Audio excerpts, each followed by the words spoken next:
राष्ट्रीय स्वयंसेवक संघाचे माजी प्रवक्ते मागो वैद्य यांचं निधन झालंय।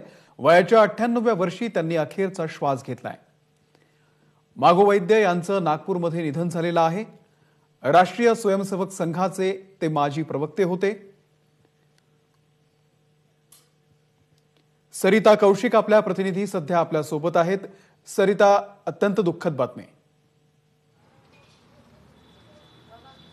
नक्कीच, आणि खरं तर मागो वैद्य किंवा माधव गोविंद वैद्य हे संघाचा एक वेगळा चेहरा राहिलेला आहे आणि अनेक दशकं संघाचा विचार मांडणारा जर का एखादा आवाज किंवा चेहरा कुठला राहिला असेल तर देशासाठी तो चेहरा मागो वैद्यांचा राहिलेला आहे।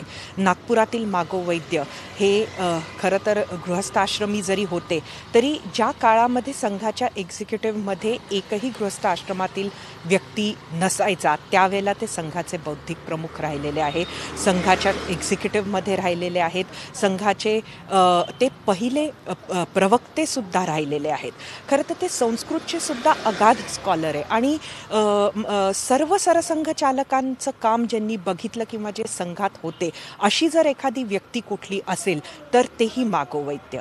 खरं तर मागो वैद्य हे हिस्लप कॉलेजमध्ये प्राध्यापक आणि तेही संस्कृतचे प्राध्यापक म्हणून एका मिशनरी कॉलेजमध्ये त्यांनी नोकरी सुरू केली। मात्र संघानं त्यांना ती नोकरी सोडून संघाच्या कामामध्ये बोलवलं आणि त्यांनी आपली नोकरी सोडली। अनेक इतर त्यांचे विचार हे हिंदुत्ववादी होते, ते प्रखरतेनं मांडायचे, मात्र तरी संघाचं इतर धर्मांशी समन्वय साधण्याचं काम सुद्धा अनेक वेळेला मागो वैद्यांनीच केलेलं आहे। ते त्यांना खूप ते संघाचे नुसते बौद्धिक प्रमुख नव्हते तर ते मोठे विचारवंत म्हणून त्यांना एक जागा होती। भाष्य म्हणून त्यांचा जो कॉलम होता देशाच्या अनेक राजकीय डिबेट्सला त्या कॉलमनं शेप केलेला आहे आणि अत्यंत सरिताजी, मी तुम्हाला थोडंसं थांबवतोय। एबीपी माझा, उघडा डोळे बघा नीट।